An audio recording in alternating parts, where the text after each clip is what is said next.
Hey, what's up, everybody? Welcome back to the Brave Enough to Talk podcast. I'm your host, Cousin Marcus. And for anybody who's new here, this podcast is about real conversations around mental health, the veteran experience, and the courage it takes to speak up and talk about what's bothering you in the world of mental health. And I do want to say, for those who are new here, this podcast is geared towards men and men's mental health because we don't have enough platforms that speak to men in the things that they're going through. But by saying that at the same time, it is not exclusive to men. It is geared towards men, but it's not exclusive to men.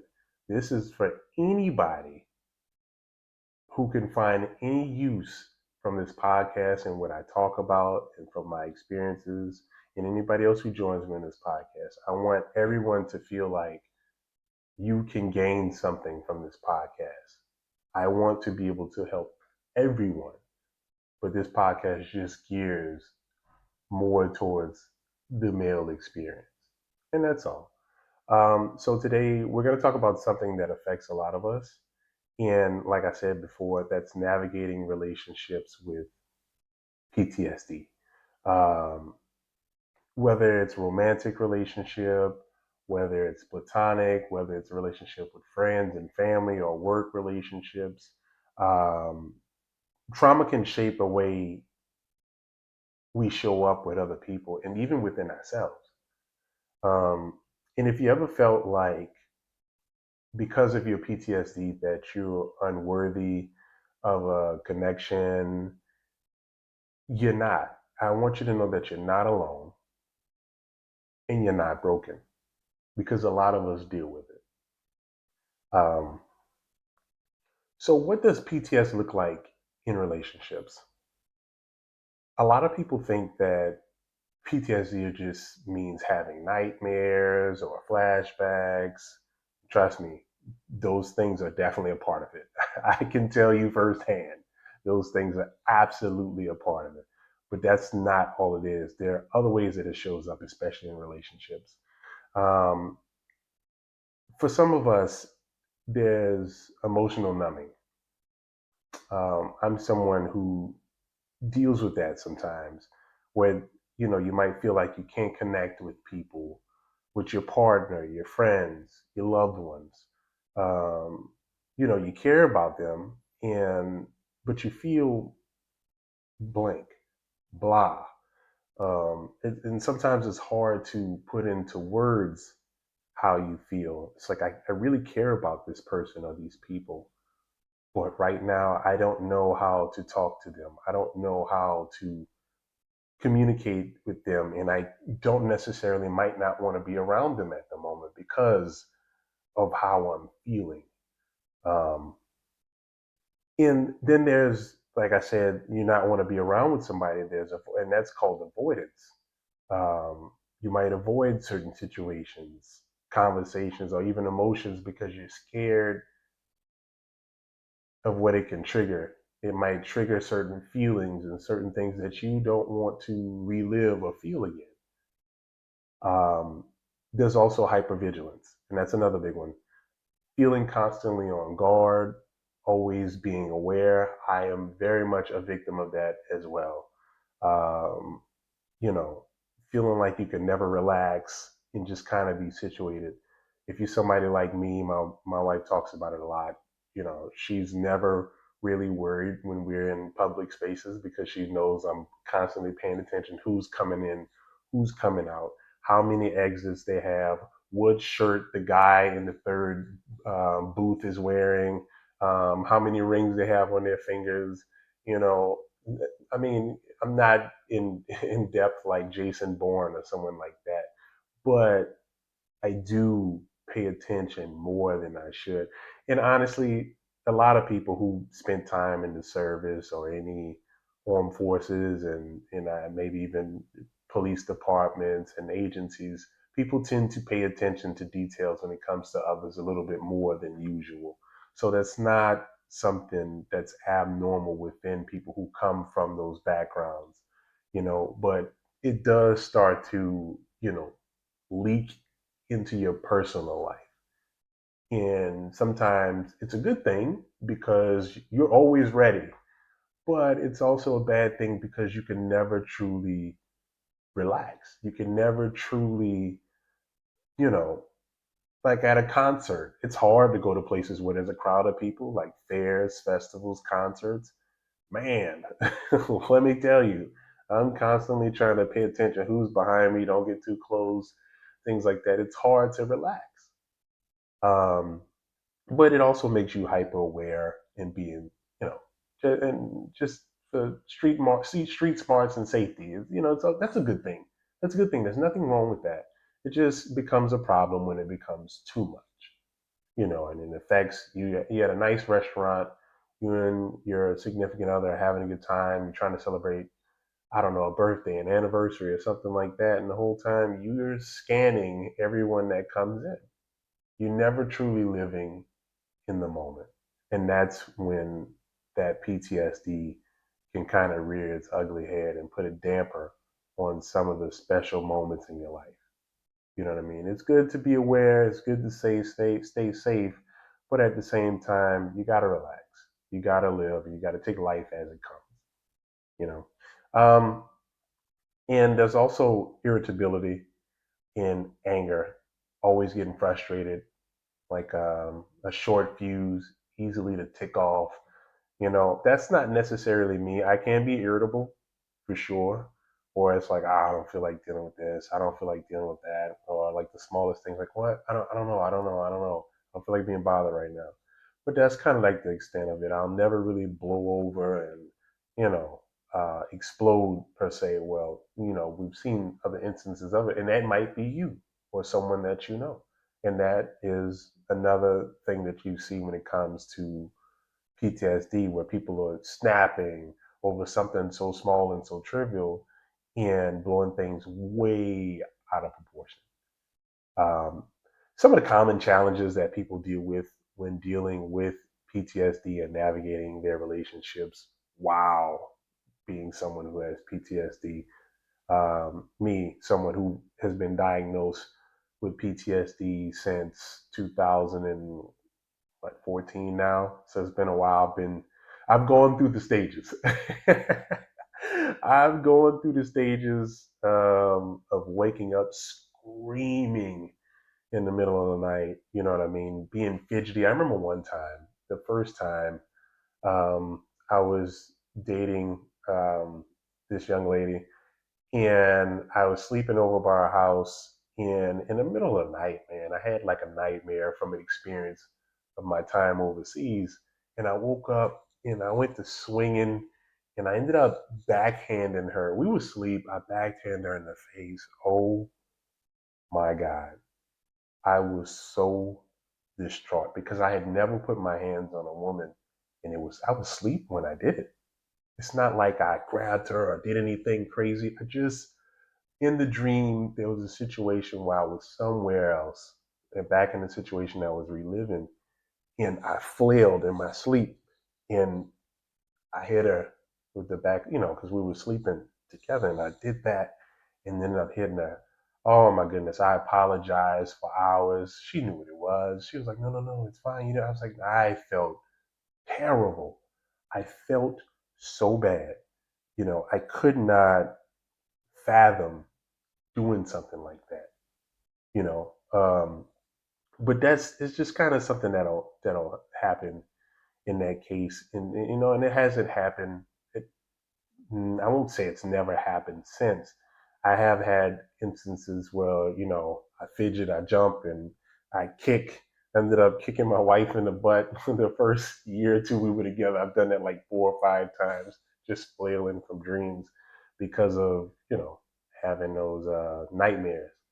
I was screaming in the middle of the night. You can ask one of my roommates, and who was my roommate at the time for a couple of years. A buddy of mine, we went overseas together, and a really close friend of mine, he would come in and be like, "Yo, yo, yo, you all right?" I'm like, "I'm sorry, man. I had a nightmare," but he could understand it because he deals with it too. You know what I mean? So yeah, and like I said, those things bring on a tremendous amount of guilt sometimes, and that's one of the hardest parts of dealing with PTSD is the guilt that comes with it. You start to feel like you're a burden, you know, sleeping with people in the bed, you feel so bad because you're ruining their night, ruining their situations, or being, kind of hyper vigilant in areas, and you kind of make people uneasy. You don't have to say anything. People realize that they notice that you're paying attention to everything. They notice that you can't focus on the conversation. Well, I mean, I can. I can focus on the conversation very well while looking at everything else around me. And they notice those things. You know what I mean? So it does kind of put a damper on the moment because you're never truly 100% in it. And you might feel like you're too much and you worry too much and that you might drive people away. You might feel unworthy of love or support, and you might think if they really knew how bad it gets for me, they'd leave. And that's not necessarily true. You might feel like you have to protect other people from your struggles. You don't want to share with them. You don't want people to bring on some of that burden that you hold. You hide what's going on because you don't want them to feel helpless because they're not doctors, they're not physicians, they're not professionals who can help you along the way. And that's what you feel. And it makes it even harder to connect because you're constantly trying to hold it together and pretend that everything's okay. Strategies to cope and communicate. Um, let's talk about what you can actually do to make some of these things a little bit easier because PTSD doesn't have to mean that you can't have meaningful relationships. One thing you can do is be honest in small ways. You don't have to spill the entire story all at once, but saying something like, I'm having a rough day, or this isn't about you, it's something that I'm dealing with, it helps people understand. It can feel vulnerable, yet the honesty builds trust because you're speaking from the heart. It's truly how you feel, and people can relate to that. They might not be able to relate to the PTSD that you're dealing with, but they can understand that when something is bothering you and things like that can make people uncomfortable, that are that's very hard to talk about, you saying that goes a long way. Sometimes you'll need space, and that's okay, and it's okay to set boundaries without shame. You can say, I need to step away for this and get a little bit grounded, and I'll be back. you know Reset, try again, because right now might not be the best moment, because like I said previously on the last episode, you don't want to end up saying things that you might regret. um, that way people don't shut out, people don't feel shut out, and you're still taking care of yourself at the same time by setting a boundary in the moment, giving yourself that space, giving yourself that time to readjust. Another thing you can do is practice self-awareness, which, man, it's not easy. It's an everyday journey. That's something that every day that I work on, every single day, is trying to practice self-awareness. Notice your triggers and pay attention to what's happening in your body. I promise you, your body will tell you. I remember the first time that I was dealing with a situation. I spoke about it on the first episode, I believe.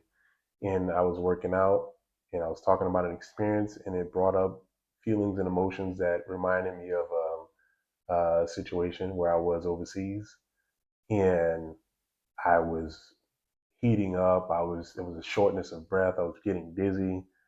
I had to step out of the situation. I had to give myself the space. I was like, hey, man, we're going to have to do this another time. I cannot continue this conversation because it's not good for me right now. And that's something, trying to be aware. Is your heart racing? Are your muscles tensing?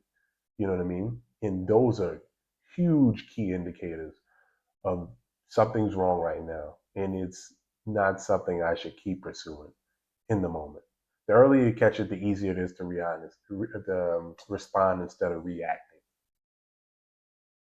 Use I statements. Instead of blaming, try, I feel overwhelmed when this happens. When these situations happen, this is kind of a little bit too much for me. Or I need a moment to calm down. Give yourself some time. Anybody can respect that. Anybody can respect that. You're in a moment, you're in the middle of a conversation, you need a moment, you know? Grab a Snickers. Take a second. Give yourself some time. Anybody can respect that. Seek professional help. You don't have to figure it out alone. You can talk to somebody. I am actively in therapy at the moment. Hell, again, I went to therapy. This just at it's what is it right now? 7 p.m. I went to therapy this afternoon at 2. I had therapy already. You know what I mean? Talk to somebody, man. I'm actively trying to figure out. It's a work in progress. It's not something you can do alone. Absolutely not. You need someone else to be involved to help you out. Um, like I said, find therapy, peer support groups.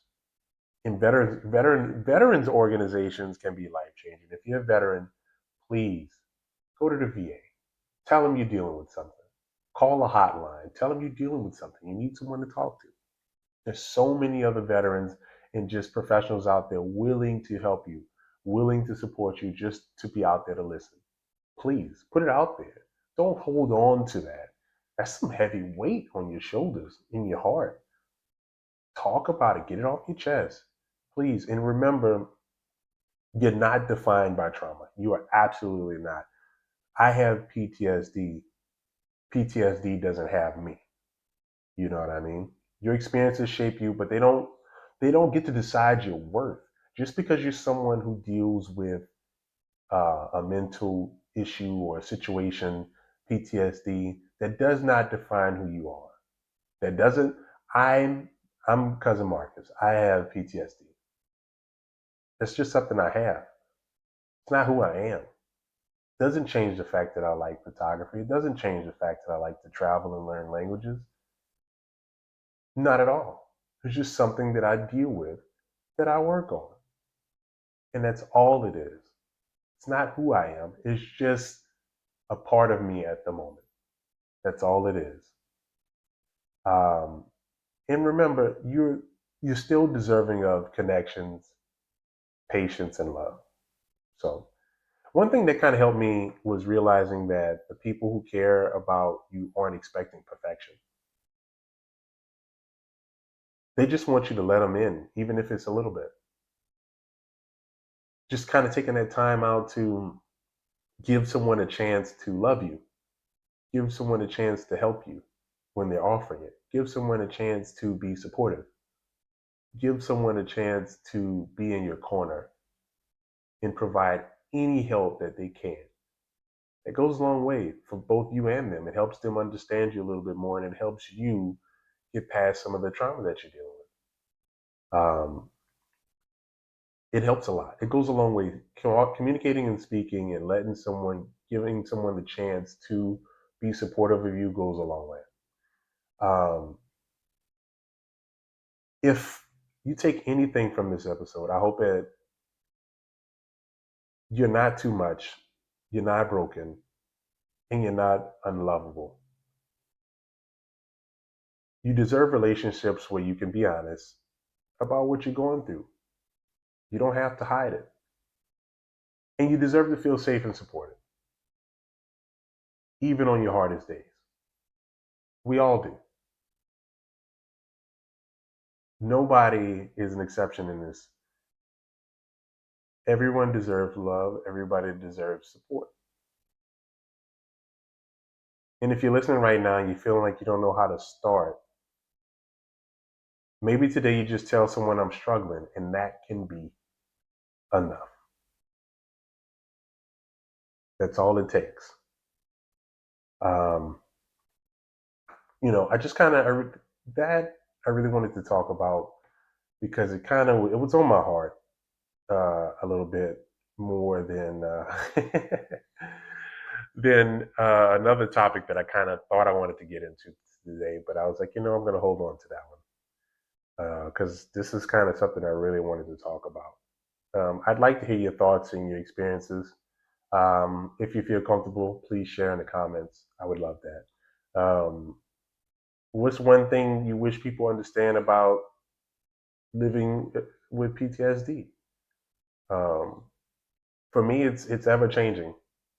That's I wish people understood it's ever changing. It's not something that I can just pinpoint and say, this is what's wrong with me today, and this is what's wrong with me all the time. This is how I feel all the time. Sometimes I can be in crowded spaces and be perfectly fine. Sometimes I can be in crowded spaces and I can feel like Jason Bourne navigating a scene in after, I don't know, some kind of CIA mission or something. You know what I mean? And feel like everybody's all eyes on me when they're not, but that's what it feels like.